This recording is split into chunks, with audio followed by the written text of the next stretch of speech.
What's going on, guys? I just wanted to show you this picture of my first rental property. I'm not actually over by it because it's rented right now, and I felt like it might be a little bit possibly illegal, definitely weird for me to go over there and do a live. But I wanted to speak to you guys about why, or like I guess the importance of making an uncomfortable decision.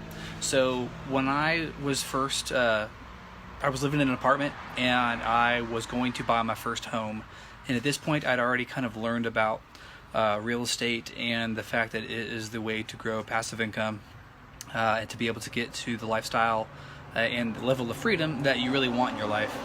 And so I was married, still am, and had one kid at the time, and so here I was moving out of an apartment, and I was going to buy my first house. And it was really, really tempting. I'll never forget when I got the pre-approval letter from the bank. They pre-approved me for $200,000. So that might be a big deal to some of you guys, maybe to other people not. But for me, it was huge. I was at $200,000. It's ridiculous. But there were so many houses that I wanted to buy that I was really like, it was a very emotional feeling. Like, oh, I walked in and it was just, I loved it. It was rehabbed perfectly and it just looked cute and quaint. There was one in an area here in Columbia, Tennessee, on a place called Bear Creek Pike. Beautiful area, and it was like $150,000 for this house, and it was pretty much exactly what I wanted. It was like a 3-2, but I passed on it, and the reason I did that is because I knew that I was not somebody who had like a whole lot of money at my disposal. I had just had terrible credit. I got it all fixed to get my first home and whatnot. So this was an FHA loan. And when I saw that house, in my I would say it was at the time, it was my dream house. It was really, really hard to pass on that house and instead go with the one I just showed you a picture of. Now, this house I ended up getting was $83,000, and so it was move-in ready, although it had some stuff that needed to be done. But I bought that house because I knew that in a couple years I could move out of it and make it my first rental property. So I did exactly that. I stayed a year longer than I anticipated, but once I finally got like the guts to do it, I moved out of the house, and now it's my first rental. So I have 1.5 rentals at this point. One is that one. The other one is co-owned with Brian, who's also on here on VRAI.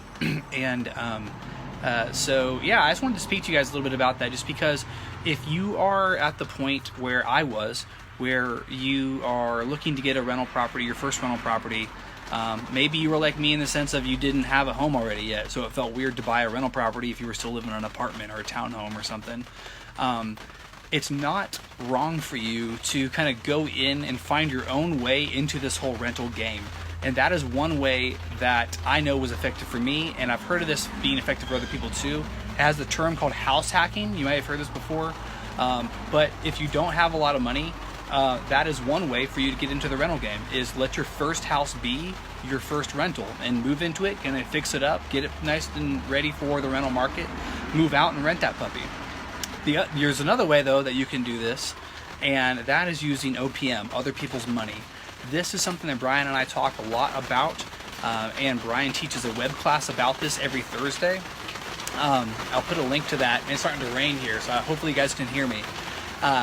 But we teach about how to use other people's money to get into the rental game. So let's just say that, I don't know whatever your scenario is, but if you aren't looking to move into a house and house hack like I did, you have another way of doing that, and that's using OPM. And if you guys register for the webinar, we will tell you how to use other people's money to get into another rental property. So the one that I mentioned that I have co-owned with Brian, we got into that house, no money out of our pocket. And the way that the numbers work allow us to pay the loan back, to account for vacancies, repairs, property management, all that, and still put money back in our pocket. So if you guys want to learn more about that and how you can get into the rental game, even if you're young or even if you're not young, or you don't have money or you do have money, this is anybody's game. Fortune favors the bold. So register for the web class, and I will see you guys on the web class, and you will learn how you can do this stuff too. I hope you guys are having an awesome day. We'll see you.